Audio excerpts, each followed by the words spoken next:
Hello friends, आज की recipe नान कटाई और सुस्वादु मिष्टी बिस्कुट। इंग्रेडिएंट्स घी, शुगर पाउडर, 1 कप मयदा, 2 टेबिल चामच बेसन, 1 टेबिल चामच सूजी, चेरी।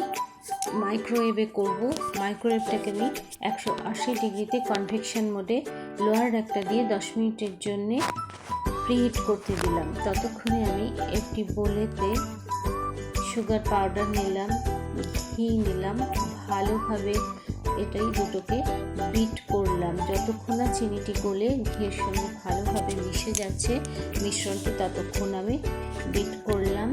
বিট করার পরে ধীরে ধীরে আমি এর মধ্যে ময়দা, বেসন, সুজি সমস্ত দিয়ে মিশিয়ে একটি সুন্দর ডো করলাম।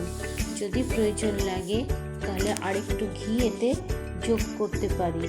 এরপরে ছোট ছোট বলের আকার করে ডোটা থেকে আমি চেরি দিয়ে বিস্কুটগুলো গড়ে নিলাম। তাওয়াতে বাটার পেপার দিয়ে মাইক্রোওয়েভে 180 ডিগ্রিতে 15 মিনিটের জন্য আমি বেক করতে দিলাম।